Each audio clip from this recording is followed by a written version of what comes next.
Okay, now we are recording this program. So if you know someone who wanted to see it, was not able to get in, couldn't make this time, anything like that, then it takes Facebook a little while to process it, but by this afternoon, it'll be available on my Facebook page. Okay, let's start with Florida-friendly landscaping, 9 principles. I always have to show these to you. And really, with talking about alternatives to turf, we're going to cover every single one of these today in one form or another. The right plant, the right place, watering efficiently. Anytime you're reducing turf, that's a huge step towards watering efficiently. And all of the rest we're going to cover as well. Okay. Right plant, right place. Okay, if everyone could turn off their microphones. I mean, you might hear my puppies in a little while. They're kind of sleeping right now, but it'll get confusing if we hear everybody's. Turf is not an entirely bad thing. That all goes back to the first principle of Florida-friendly landscaping. So, you know, I'm not a turf hater, but it goes back to right plant, right place. So when we talked about in last week's class about dealing with your HOA, and there is a Senate Bill 2080 that says your homeowners association cannot prevent you from having Florida-friendly landscaping, but it gets a little vague because the law doesn't flat out state that Floritan or St. Augustine grass is not Florida-friendly. It can be in the right circumstances. It's just, we know, those of us involved in Florida horticulture, that those right circumstances are probably, there's less percentage of those than we have lawns. But it can have, you know, turf grass does have its benefits. It can be an appealing element. It likes that, it creates that smooth surface that makes people feel comfortable that they can see a long way off. We discussed that last week as well. It does reduce stormwater runoff. I mean, that is one of our principles, number 8. And that's why it's used on the sides of the roads, to reduce erosion and to reduce stormwater runoff. And if it's a healthy stand of grass, it can filter out impurities. And it does reduce temperature. I mean, you think about that. If you have, yay, Ashley's here. Okay. Ashley is one of the good people. She's gonna also help us out. And oh, what are we doing here? You've lost me. Okay, here, I'm back. We were talking about lawns. It can reduce temperature because if you had a flat tire, you know, in the middle of one of these August days, then where are you going to want to stand when you wait for help? In the middle of the asphalt street or on the grass? Obviously, you're going to want to stand on the grass. It's a lot cooler there, does help reduce glare, and noise pollution is kind of a double-edged sword. Yes, it does help reduce noise pollution. You know, a suburban neighborhood full of lawns and trees and all that is quieter than a downtown somewhere. But on the other hand, the equipment we use to maintain it does not reduce noise pollution. Karen found that out during the plant clinic when she was concerned that the noise from the people edging and mowing right outside her yard was too loud, but the rest of us couldn't hear it, but she was experiencing some noise pollution there. All right, get you to move. Here we go. We'll just talk a tiny bit about the type of turf that we generally have. Bahia grass and centipede. Centipede is not very common anymore. It's known as like an old Florida turf, but it had so many problems that I think what it boils down to is the sod producers just don't want to sell it anymore because they're tired of the complaints about it. You see it more in North Florida, but those both have pretty good drought tolerance. St. Augustine, which Floratam is a variety of St. Augustine, they don't have great, it doesn't have great drought tolerance. But again, it goes back to right plant, right place. If it happens to be in the perfect place for St. Augustine, in a moist area, you know, it's already moist. So that just says right there, it doesn't have great drought tolerance, but it does well in some areas, and you know, that has more clay-like, thicker soil. St. Augustine and Bermuda grass generally have good salinity tolerance, so they're good for coastal areas.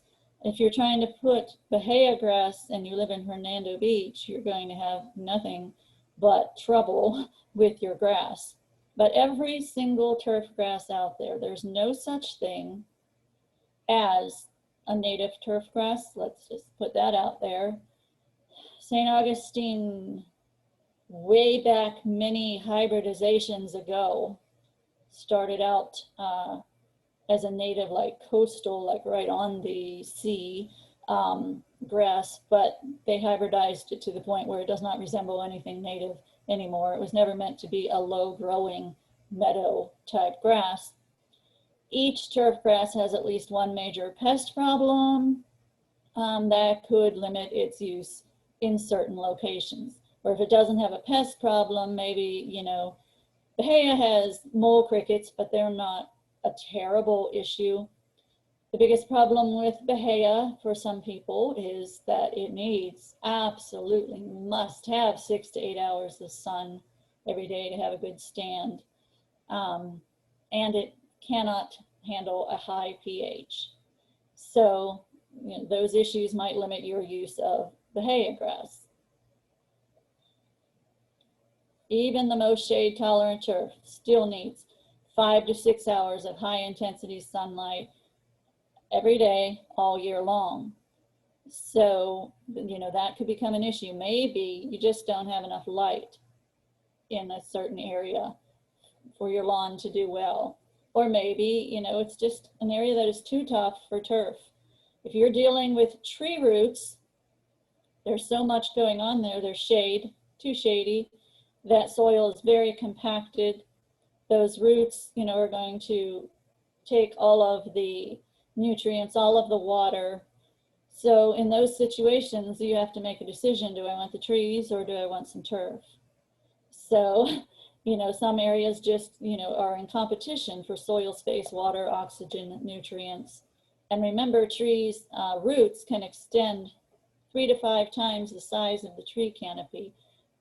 The old school of thought was that the roots of a tree exactly mirrored the top of the tree, and they found that to be incorrect. The roots extend far out beyond the canopy of the tree, and so that could be an issue you're dealing with trying to have turf in a certain area as well. So let's talk about, you know, this isn't a turf class. I have other turf classes if you want to watch those, but we're talking about what to do in those areas where turf just doesn't cut it any longer. Oh, let's invite Amy in. Okay. Reducing your lawn size. I'm not saying in this class that you have to eliminate your total lawn. Maybe you want to, maybe that's why you're here, and that's great, and I support you in that. But sometimes we get overwhelmed by, you know, thoughts that are too big. So I say to start small. I kind of have this brain where, you know, if there's a spot on my kitchen floor, I'll walk by it, you know, for 3 or 4 days because my mind sees that spot on the kitchen floor and tells me I have to mop the entire floor. So I keep putting it off, and it never occurs to me until company is on the way that I could just wash that spot off the floor. And I think we get that way with our yards as well. We think, well, this turf is too much work, and we don't really do anything because in our mind we have to get rid of all of the turf, and that's not necessarily the case at all. Every little step we take to reduce the amount of turf will save water and be better, you know, for the environment, for pollinators, for any of those things. So benefits of reducing the lawn size: you have reduced water consumption. According to the EPA, 30 to 60% of urban fresh water is used to water lawns each year. I can tell you, as an employee of Hernando County Utilities, 60% of the water that we deliver gets put on lawns. So, you know, a sustainable mixed landscape will take less water. It also saves time and energy on lawn maintenance. Not that these non-lawn yards are maintenance free, yet, you know, we want to put that right out there, but you're not doing near as much. A reduction in the use of herbicides, pesticides, and synthetic fertilizers. Reduction in air and noise pollution. Remember, like I just said, that turf can reduce noise pollution, but can also be a contributor to noise pollution. A 3.5 horsepower lawnmower pollutes as much in an hour as a car driving 350 miles. So, and it's enhanced biodiversity. We have gotten in the habit of a monoculture. It's just in our brains. We think, if I don't have a lawn, I'm not a good American, or something along those lines. So we have programmed ourselves to think a monoculture, that is one type of plant, is a good thing. And as we know in science, diversity is always the key to any healthy living organism.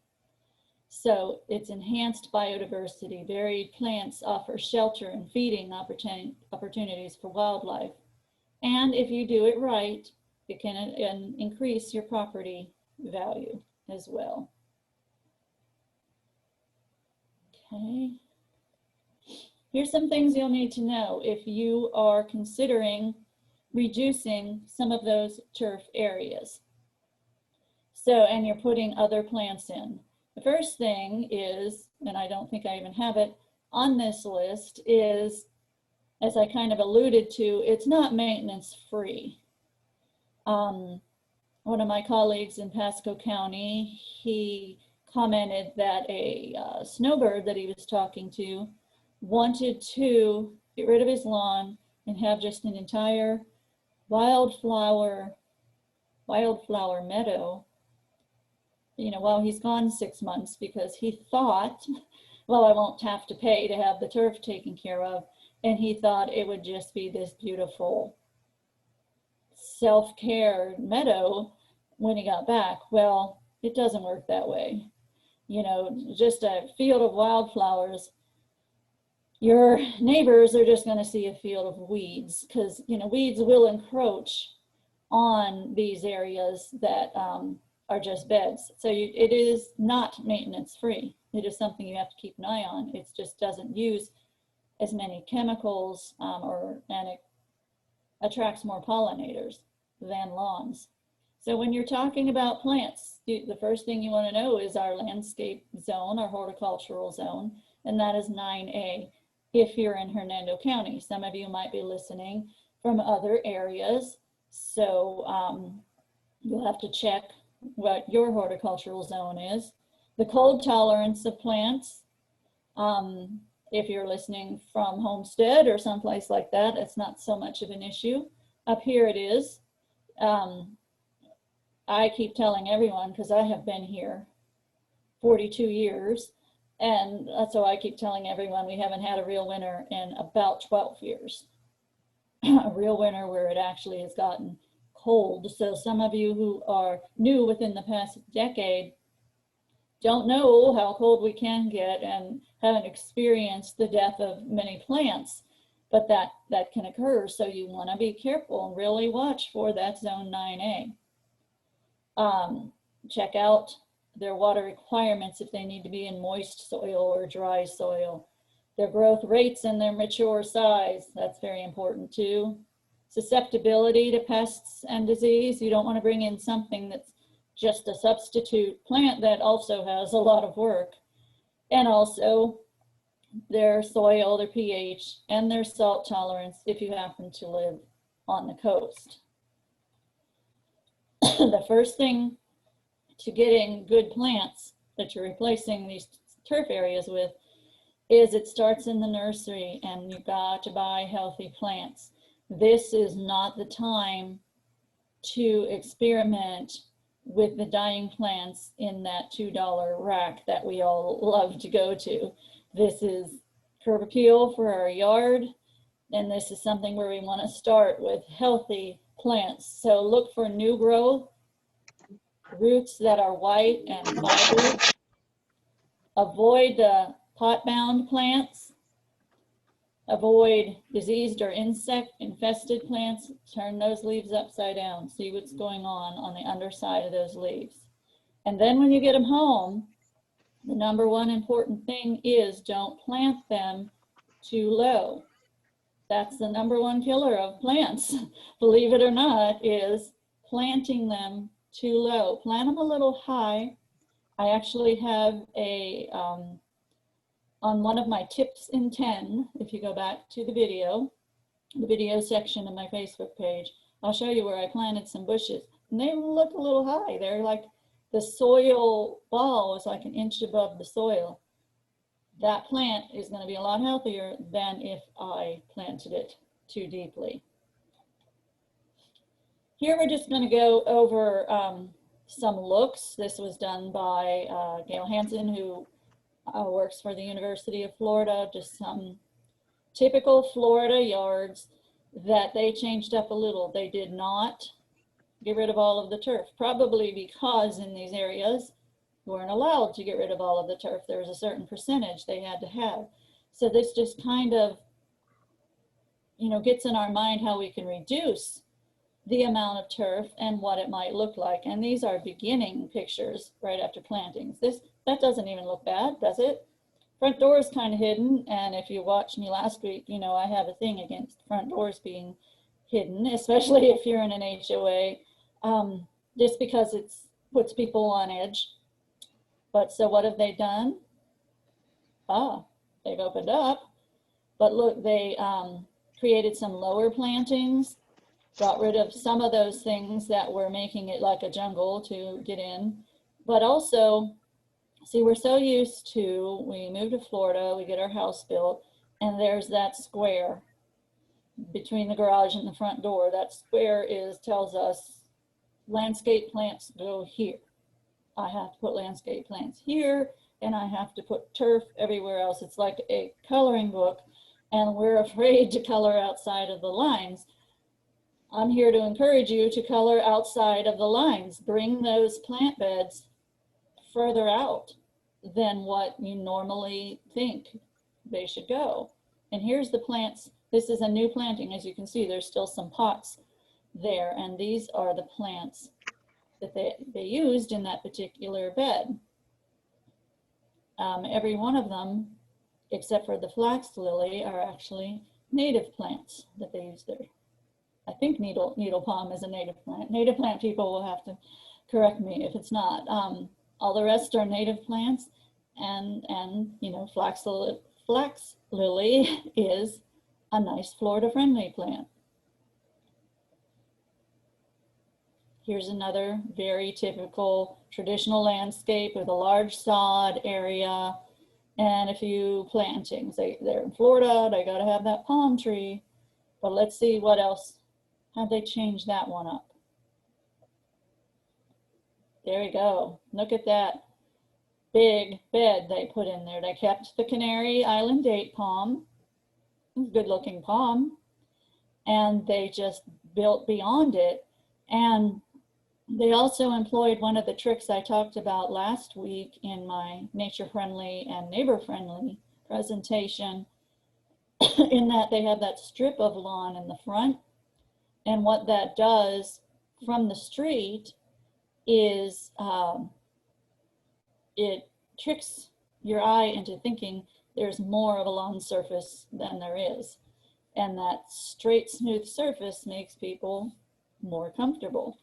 So let's see what plants they put in this large bed. All of these are going to attract butterflies, so that's going to be fantastic. And these, except for the pentas, are all native.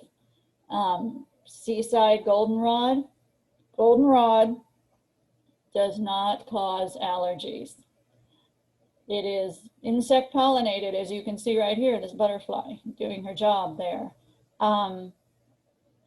What happens with goldenrod is it hangs out with a bad crowd and therefore gets bad reputation. It often hangs out with ragweed, and ragweed is the one that is wind pollinated and giving you the allergies. It's not the goldenrod.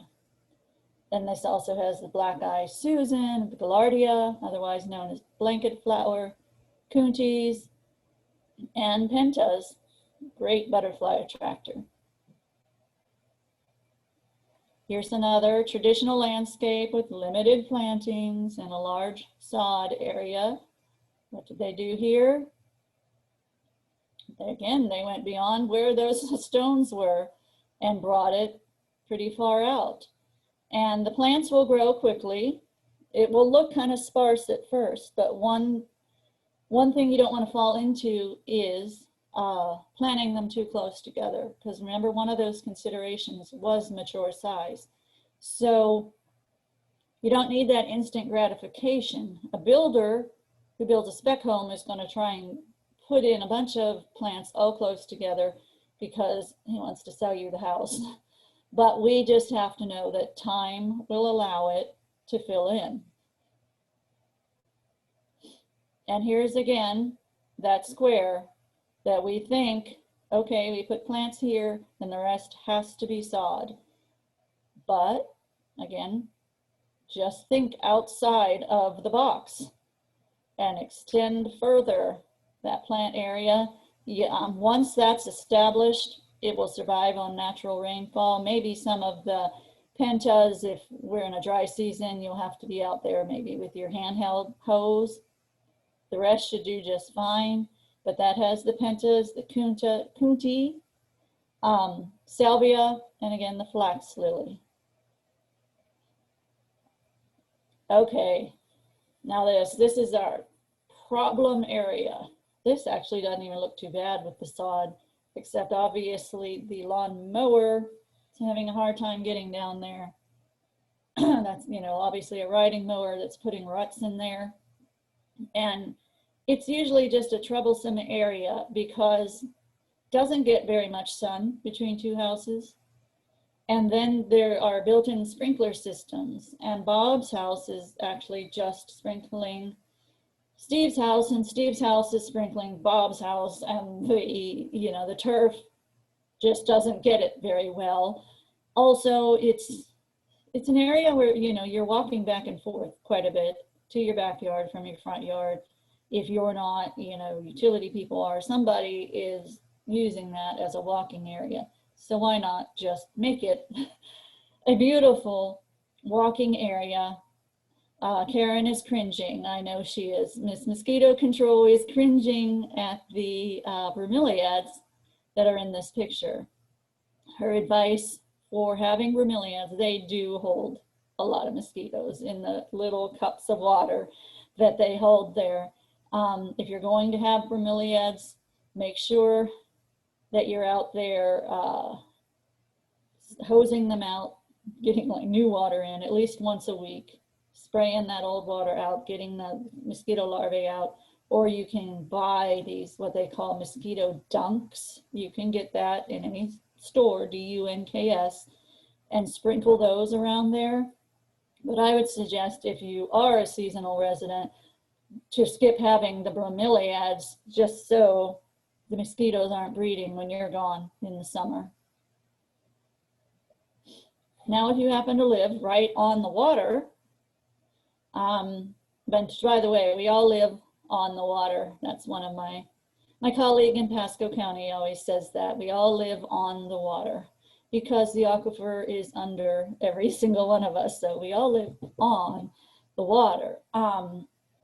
But if you live on next to a surface water area, by Hernando County ordinance, waterfront property must maintain a 10-foot no chem seal that buffer. I don't know who wrote that.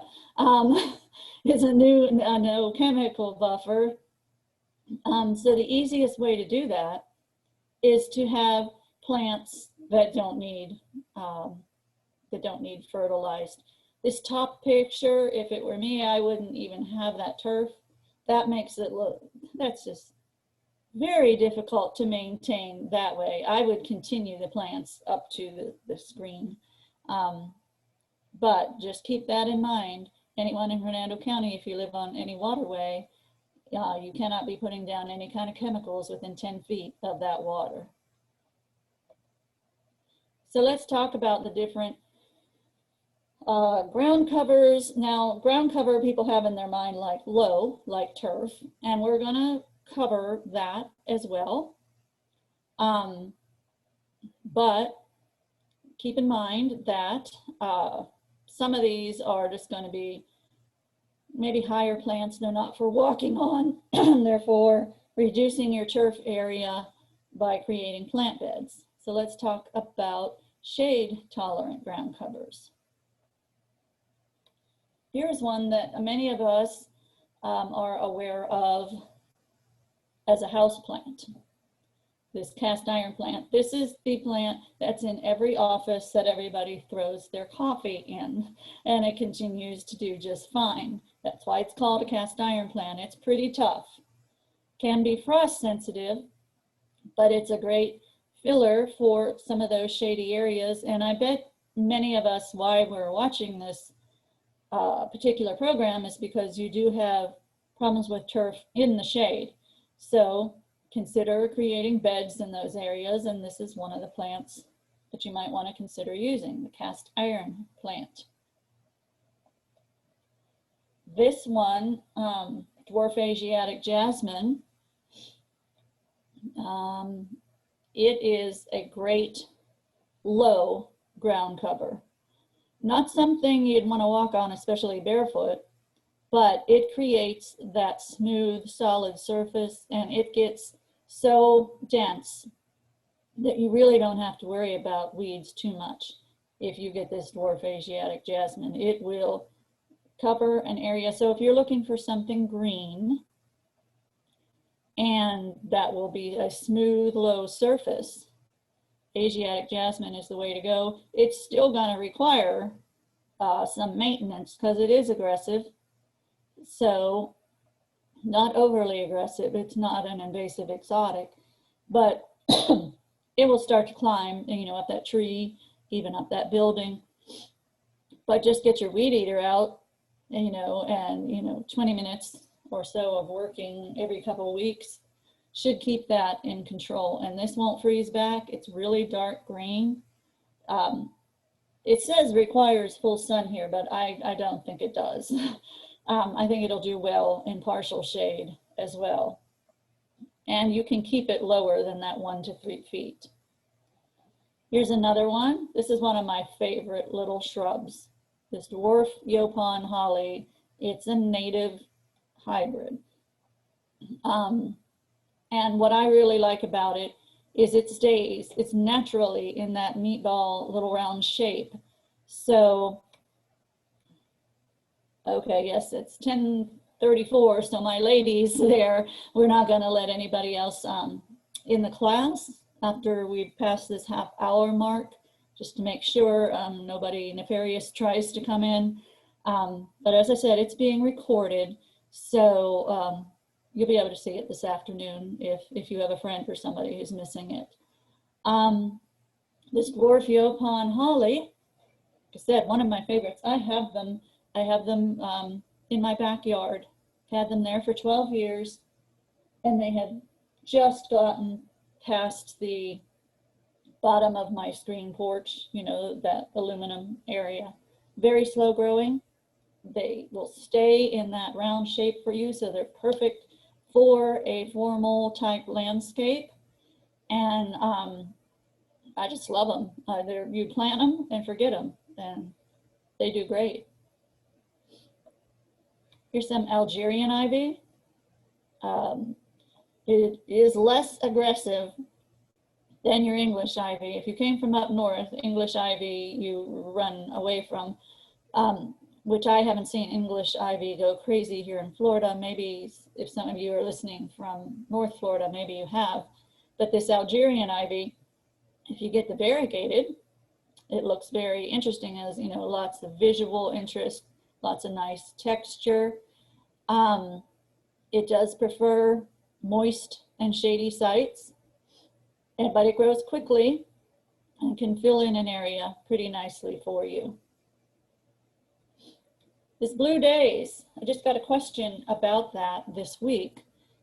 This blue Daze, it's a great little native, and it'll be a low growing ground cover for you. But the question was, it basically stopped flowering when we started getting all the rains. The blue Daze really likes a dry area. So if they have it somewhere near a downspout where it's getting a deluge of water, or in an area that just doesn't drain well, it's not going to be as happy. And I think it's probably what I've discovered with my beach sunflower, which we'll get to them too. They don't like really enriched soil. So this is probably a lot like that. So this blue Daze is great for the really junky areas of your yard where you think nothing will grow, that is just dry sand, blah. I bet you the blue Daze and beach sunflower would be as happy as can be there. Here's another jasmine. Now this is pretty aggressive. And as you can see in that top picture, it's trying to go up the building and onto the curb. So, you know, just be out there with your weed eater, keep it under control. You don't have to be like mowing that whole space there. All you have to do is with the weed eater, stop it from going up the building and into the rest of your yard where you don't want it. This particular jasmine, unlike the other, has flowers and very fragrant, you know, what you associate with jasmine. So, and it is one of the best, it's very thick. The jasmines are going to be very dense and thick, so it will really help choke out those weeds.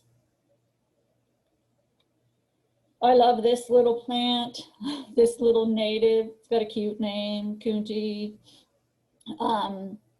It looks, when it's small, kind of reminds you of a fern. As it gets bigger, it reminds you of some kind of small palm. It is neither. It is a cycad, like a sago palm is a cycad, but this is a native variety. It's related to the cardboard palm, for those of you in South Florida. Cardboard palms freeze up here unless they're in a microclimate, but we have these little kuntis. They do attract Attila butterfly, and they're drought tolerant. I've seen them in the shade, in the sun, wherever they want to grow. Now, they're not something you can walk on, obviously, because they're going to be like little shrubs.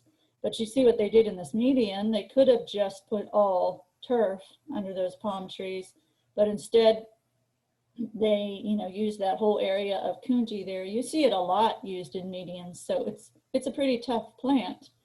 And so that they have less turf to worry about. I think that strip of turf they left there is kind of dumb because it's hard to maintain and hard to water. It would be better if the whole thing was just mulched and filled with plants. Cinnamon fern, don't confuse this with the invasive Boston fern that we have everywhere, but this is a Florida native. It likes moist and shady areas. A great filler for you. Now let's talk about some of the sunny areas. This is a great native ground cover, and this is also low growing. The bottom picture is a friend of mine's yard. She actually uses it as her turf area. Not comfortable to walk in barefoot. And of course, there's going to be a whole lot of pollinators, so I wouldn't suggest walking barefoot anyway. But it has these pretty purple flowers all summer long, these pom-pom flowers. It's in the sensitive plant family. You can tell by those little leaves. So if you touch it, it closes up. Gets to be about 4 to 6 inches tall. My friend Rita, they mow it when it's done with all the little pom-pom flowers. And I mean, they have their mower pretty high, but it makes a great lawn for her. You can use it for just an area in your yard. Looks fantastic. Mimosa strigilosa, I believe, is the Latin term for that. Here's a non-native ground cover. This will cover ground for you, this perennial peanut. Now be careful because there's different varieties. You want to get the variety that I think they call it eco-turf. Something you want to make sure it's the variety to be used in landscapes. But it won't get you any peanuts. You're not going to get any peanuts out of this, but it's a very attractive ground cover, low growing, so turf-like in that it is low growing. And this fills in quickly, and because it grows so aggressively, weeds won't be as much of a problem. Once you get it established, it's going to survive on natural rainfall. If you go down Spring Hill Drive by Cass Circle, where they have those little medians, there's a bunch of this perennial peanut there. It should look pretty good this time of year. You want to go check it out. And I know the county's thinking about putting it in more places, in different medians as well. I will tell you, it won't look this pretty in the winter. So if you are a seasonal resident, you may not even notice it if you're not here in the summer to see how pretty it is in the summer. In the winter, it'll look like that old lettuce that you have, you know, in your refrigerator that you haven't taken out and thrown away yet. But it will fill areas quickly, and you will need to use your weed eater to keep it contained where you want it to be. Here's what I was talking about that reminds me of the blue daze. They don't look alike, but they act alike. I've had this beach sunflower in my front bed for the 12 years that I've been here, and it did great. It freezes back in the winter and would always come back. It started coming back less and less, and this year it decided almost not to come back at all in my front bed. And what I think has happened is, you know, each year I put more mulch on it. So what I think happened is the ground there got too rich for the beach sunflower. Blue Daze would be the same way. It is growing just fine in this tiny little square by my garage. It's like a, you know, 12 by 14 square of junk soil in between all this cement. It's growing just fine there. I had it in a pot for the first time last year.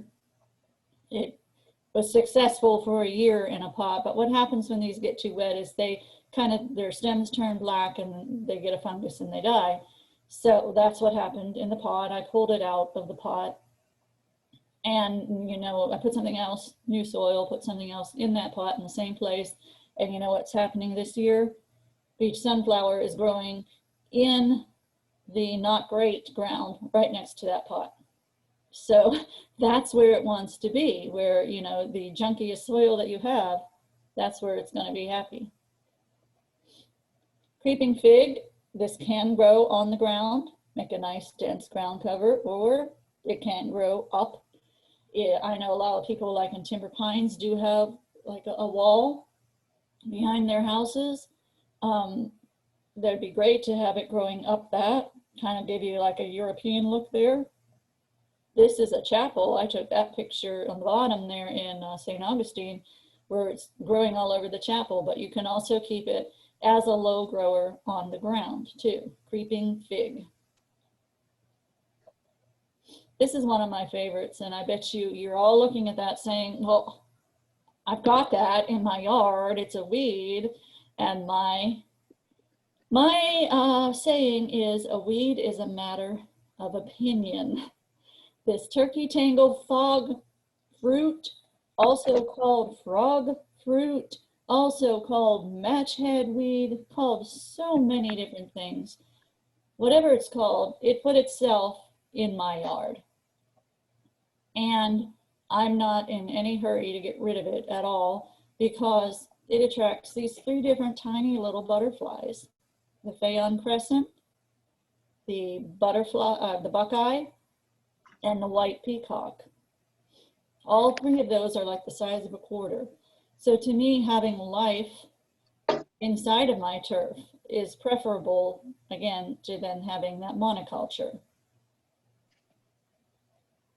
Liriope, really easy to find in any store. I compare this to hosta up north, simply because you can put it anywhere where you just need to fill in plant, and then you can ignore it and it'll grow great for you. It can grow in the sun and the shade. I've never seen it respond to any kind of cold at all. It's about 1 to 2 feet tall. Sometimes they call this monkey grass. It's just a nice, good feeling. You see it everywhere. Society garlic is sort of like the Liriope. So you have to put some these little purple flowers that have a garlicky smell to them. It's clump forming, has good drought tolerance, does very, very well in the heat. Yellow bulbine or orange bulbine is another, it's a succulent type plant that puts up these beautiful flowers. So it is very drought tolerant, and you can find it pretty much in any nursery as well. Now let's talk about the bigger type grasses that you can put in beds. I showed you some low growing things, and now we're looking at some bigger things as well. Ornamental grasses are very low maintenance. I don't fertilize anything in my yard. They are drought resistant, low maintenance. You can cut them back in the spring, give them a haircut if you want to. Adds privacy, or it screens an unpleasant view. And you can even divide them up when they start getting really big and bushy. Then you have free plants to put elsewhere. Fountain grass is one of them. Now people are looking at this with an eye, thinking it might have an invasive nature to it. So, keep an eye on this, take it with a grain of salt. I believe it's still in the Florida Friendly Plant Book, but just know that, like, the Florida Exotic Pest Plant Council is keeping an eye on it. Deer don't like it, so that's a very good thing. If Linda's listening, I know she has some deer trouble at her house, so this is maybe something to consider. There's again one of my favorite natives, Muhly Grass. It's even fun to say Muhly Grass. And this is very easy to find. This is one of the few natives. This and that Yaupon dwarf holly, you can go in any big box store and find these. Usually going in the big box stores, it's like the most depressing scavenger hunt ever to try and find some native plants. But you will find these two. And you see these all over gated communities, and they're just really easy to grow. You might have to cut them back a little bit in the winter. This purple inflorescence, you'll get that in September. That's when it has that. And if you can position yourself or put it somewhere in your yard where it is, you're on the eastern side of it when you're looking at it, the sunset through it is amazing.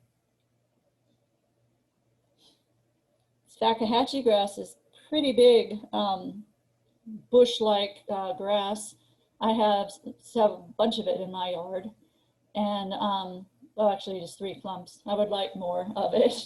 And it'll say in the books that it likes a wet area. I live in the Royal Highlands and I have it back in my backyard, which is as dry as can be, and they're as happy as can be. So I really like this Fakahatchee grass. Sand cord grass is another native. You don't want to put that anywhere where you're going to be even walking by. That grows naturally in my backyard, which is a natural area. So if I'm not wearing pants, the tips of the grass are a little prickly. So it's not a place that you'd want to walk, but fills in an area very nicely. Here's one of my favorite little plants, Mondo Grass. It's just so cute, the little pom-poms that they are. This might be somewhat of an expense because each one of those pom-poms you have to buy separately and then, you know, fill in an area. The ones on the bottom, the dark purple, I have yet to see them in person, but I've heard of them, and it fascinates me that they're so dark purple they can look black. And that might be just a really fun thing to border something with or have a really good time with. Mondo Grass. And here's a little lawn that somebody created entirely with the Mondo Grass. It's a picture I took in New Orleans, actually. But you see, they kind of bordered it with these bigger plants and the daylilies there, and then just filled that all in with the Mondo Grass, and it looks very dark and very thick. Because they're all little pom-poms, they're not going to hurt you to walk barefoot on them, but it might be a little bumpy and uncomfortable. Purple lovegrass, whoever got this picture did amazing. I've never been able to capture that inflorescence that up close. You usually see that from further away. And again, it gets those purple hues to it in September. This grows naturally where I am, and I'm usually taking them out of my natural area and making beds of it in the more quote, quote, civilized areas of my yard. In fact, I had an area, just this small area by the air conditioner and the hose, that absolutely nothing would grow. It just stayed sand. And when I tried to water things, the soil had become hydrophobic to where it just stood on top, like somebody put Rain-X or something all over the soil. So my solution was to create a little round bed and bring all this purple lovegrass that I had in the back, just create a bed of purple lovegrass, hoping in some way that it would somehow heal that area. And it seems to have done that, because it's probably 8 years later now, and I finally told my lawnmower son-in-law to just go ahead, and I put a cycad in the middle. I said, just go ahead now and just keep mowing that down so it blends in with the grass. But it solved that bare area. It took years, but it did it. A lot of these plants and many others you can find in this Florida-friendly landscape guide to plant selection and landscape design. And this is a free book that you can have, and there are many ways you can get a hold of one if you don't already have one. And I have here some of the ways you can do that. You can download it to your computer by using that first link from the University of Florida. Download it to your phone, so then you can have it on your phone when you go to the nursery. The second link, you don't have to try to put all of that in. You can just look up Florida Friendly Plant Guide and then write SWFMUD, Southwest Florida Water Management District. Go through their site, and they have resources, and you can go through and find where you can order this book. And if you live in one of their 16 counties, they will send you this book for free. I know it works because I did it. I have access to plenty of the books, but I wanted to try the experiment, and they did mail one to me. Sometimes it says you're not in their area, and if you try again, it does go through. You could also call the Hernando County Extension Office at that phone number, 352-754-4433, and make an appointment to go in and pick up one of these books. They are here on Spring Hill Drive. Well, their address isn't Spring Hill Drive, but they're by the post office. They're on Spring Hill Drive. Give them a call. Teresa or Ashley will be glad to tell you when you can come in and pick one up. Or you can go to the Hernando County Master Gardener Volunteer Nursery, and at the address there, they're by animal control. They're open Wednesdays and Saturdays from 8:30 to 11. They'll be glad to give you one of these books as well. All of those ways are free for you to get this book. And if you email me, which I will show my email address again, I'll be glad to email you a PDF of this particular class so that you have all this writing in front of you. You don't have to remember all of that. But while we're talking still about plants, and I was talking about replacing turf, but there is a middle ground as well. You can have turf. This is my turf. It's not perfect.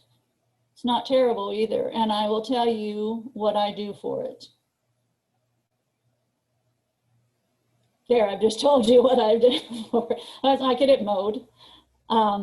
And this year I happened to throw around some more Bahia grass seed. I don't know if it really came up or not, but I have what we call a diverse lawn area. There's a lot of weeds in there, but in August it looks great.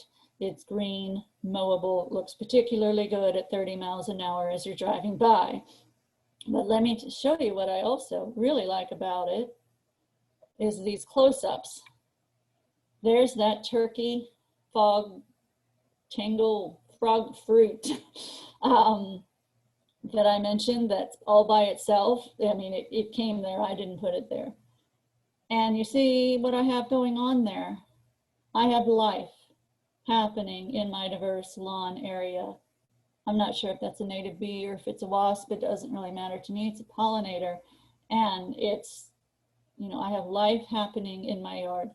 While I sat there waiting for these guys to land so I could get their picture, I also saw some ants, not fire ants, you know, native ants moving around and all sorts of other things going on. I would much rather have that. So yes, I'm going to, especially in my backyard, which you can't see from here, I have a fenced in backyard that contains my pool, and it's a pain to keep the grass mowed there. It ends up flying into the pool and, you know, all sorts of other issues, and it's a small, tight area. So that's the area I'm going to concentrate on as turf will be gone. I'm going to probably wait till winter to do it because the turf that is there is pretty much crabgrass. So, but it covers and looks really nice. So in the winter, when all that's gone, it'll be easier, you know, to start putting other plantings and more beds in there as well. But sometimes just having a pretty much very low maintenance turf area, all I do is mow it.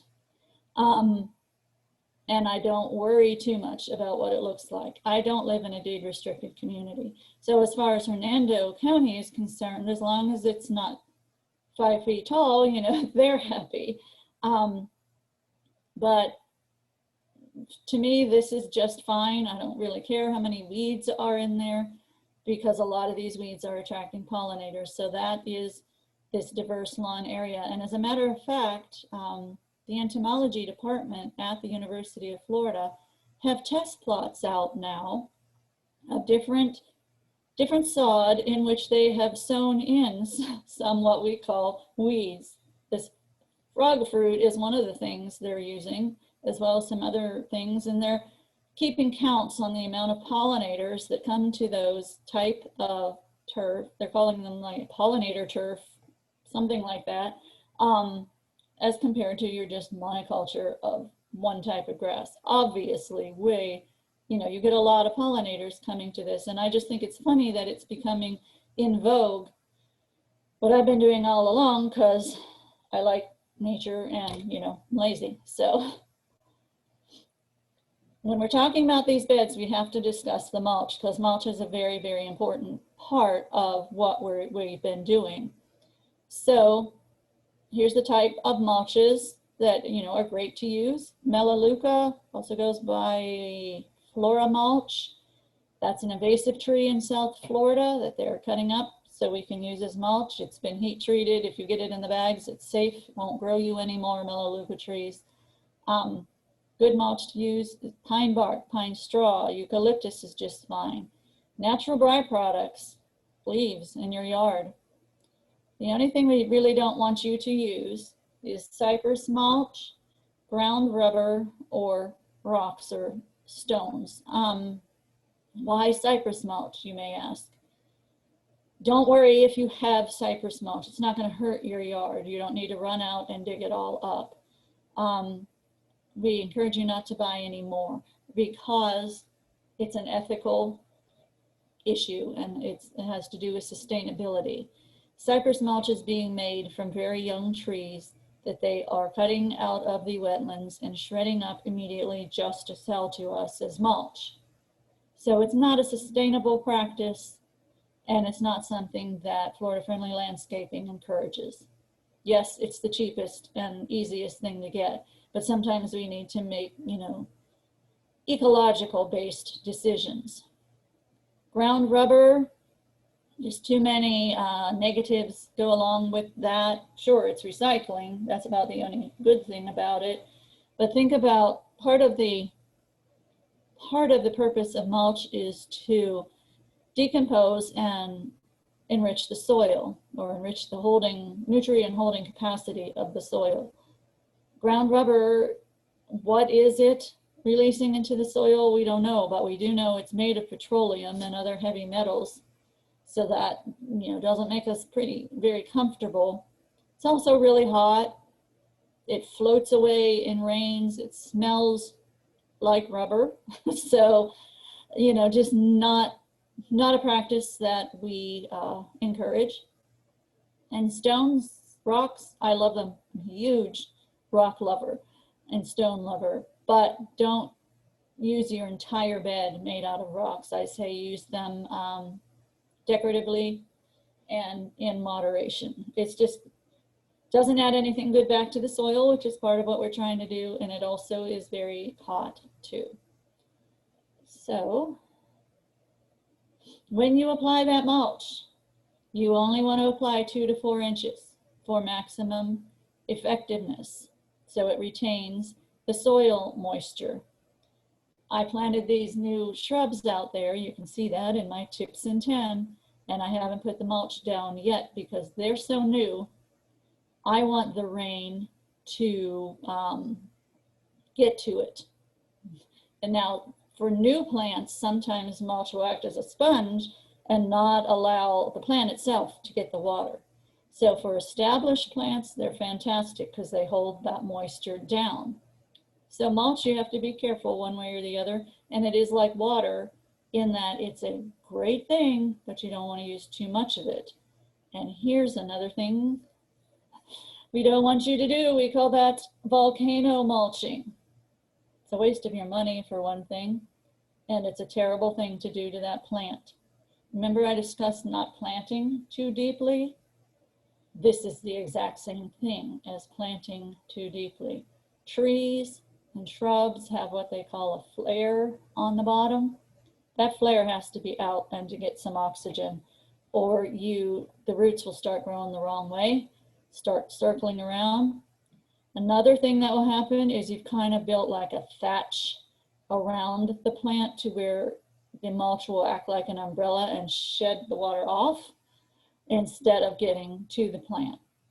If the mulch does hold moisture, then you've got it all up against the trunk and you could cause fungal areas. So what you need to do there, take almost all of that out, 2 to 4 inches only, and put it away from the trunk of the plants. Another thing that you can add to your yard instead of having all turf is maybe think about some hardscape. What is hardscape? Hardscape is anything that's not a plant in your yard. It can be pavers, can be tables, chairs, lights, anything like that is hardscape. So you might want to consider areas where you want to add some hardscape to make it more, inhabitable for humans. But just remember, to stay Florida friendly, you want to have a ground area that lets the water go through. You want it to be porous. So putting all cement wouldn't work out that way, but bricks or pavers, or just mulch, that sitting area down there is just mulch, anything that lets that water go into the ground and back to our aquifer is considered Florida friendly. All right, that is what I have for you. And here is my email again, lillyb@hernandocounty.us. And I'm sorry for those who, if you have any friends who weren't able to make it in, tell them we stopped it at a half an hour in, just to avoid anybody who might not be up to good intentions. And we will have this recorded so that they can watch it as well. Okay, oh my goodness, chat. We've got a whole lot of chat going on here. Let's see. Oh, I don't know, I'm talking to Teresa. There's a theory that Bahia grass is the preferred habitat of love bugs. I haven't heard that. I've seen love bugs on many things. They like Simpson stopper is a particular shrub I've seen them on a lot. Generally, when they're not out mating, they live underground anywhere, whether it's under Bahia grass or wherever. But I haven't heard that, but I can look into that. Let's see what we have here. Questions? Yes, we will be available later.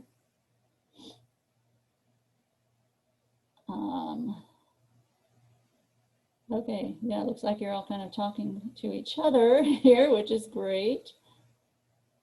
One way about getting rid of sod without using pesticides. Yeah, you can smother it out in various ways.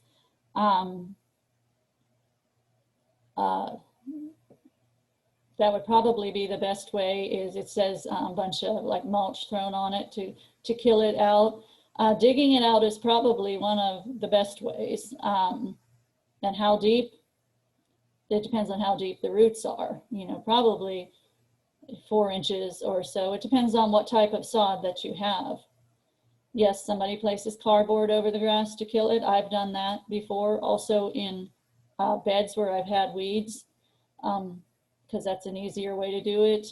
Even black weed cloth, it's not great to use, but it is good to use to like kill the weeds under it. It's not great to use once you establish your beds. Tarps, anything like that over it. Okay, this mosquito question. Karen, are you able to turn your microphone back on? If you're still there, we can have you answer that. She's asking if certain plants such as mint and rosemary help with mosquitoes around the yard. From what I've understood, there are plants that mosquitoes do not prefer, but it really doesn't prevent them from coming in your yard. They get used to that smell right away. Of course, if anyone's had great success with it, I'd love to hear about it, but the word is that it may not be their favorite, but it doesn't prevent them. Yes. They're pretty persistent. And Kelly's answering, the thicker the cardboard, the better to kill the weeds, because it does decompose over time. That's true. Really, any kind of smothering, that's called mechanical control of weeds. So even when I showed you not to dump tons of mulch over something, if you're trying to kill an area, that might be where you want to put your mulch pile, and then use the mulch later for around your plant beds. She has small rocks. Yeah, usually, yeah, a lot of people buy houses that way. A natural weed killer, I don't really, I mean, nothing I can think of that's not going to kill all of your plants, such as, you know, vinegar. Hand pulling is the best way to be selective. Vinegar could work, but that's going to kill everything that's there. Yep, whatever you use to solarize your veggie bed would work with killing the weeds as well. Yep, and Kelly's saying the same thing about vinegar that I did. Okay, let's see what else we have here. Yes, as to Yuri, yes, you can get a list of the plants by emailing me at Lilly, L-I-L-L, 2 L's, Y-B at Hernando County, all spelled out, .us, as in United States. Ask for a PDF of this. Don't ask in the chat because I won't see the chat again. And I'll be glad to send you a PDF that has all of this information that you just saw. And Steve sent me an email. Great, I will look for that. I guess everyone's on the cardboard kick about killing the weeds. Great way of recycling as well. Do you need to continue weeding perennial peanut, or is it tight once established? It's very tight once established. Everything, you know, nothing is weed free, but compared to a lot of others, yes, it's very, very tight. Oh, thank you, Steve. Okay. And Steve was doing a lot of the answering for me. I appreciate that very much. I heard that frog fruit spreads by seeds and you need to keep it contained or it will take over your yard. True or false? That's probably true, but I don't mind it taking over my yard. It's even crept into some of my beds and I don't have the heart to get rid of it because of all of the little butterflies that it attracts. Are there any ground covers bad for dogs or cats? Yeah, probably a lot of plants. If you have dogs or cats that like to try things out by nibbling on them, the best thing to do is to the ASPCA. You go to their website, they have a list of plants poisonous to dogs and cats. So that is probably your best route to go that way. Andrea has tiny bugs on her plants. Andrea, if you can email me maybe a picture of them, and we might be able to help you with that a little better. Or Red Ginger has some on there, but if you can, send me a picture and we'll be able to help with that.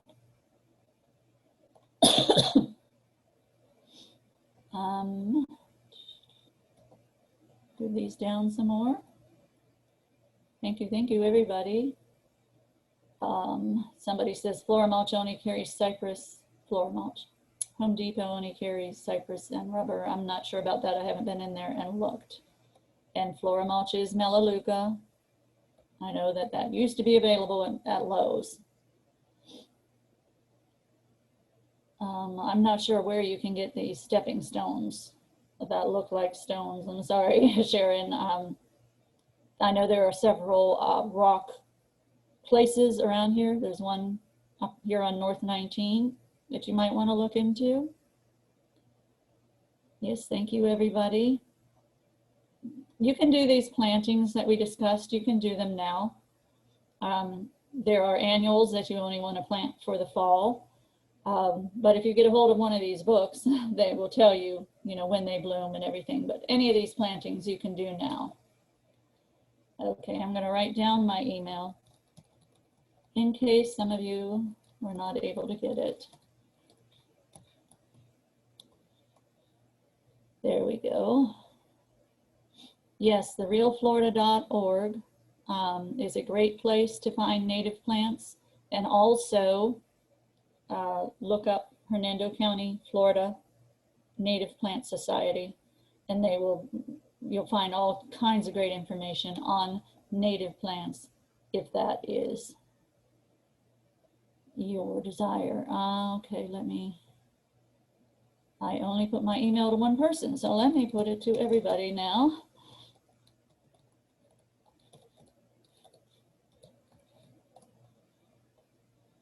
There it is, and I'll leave it there for a little bit. Let me stop the recording.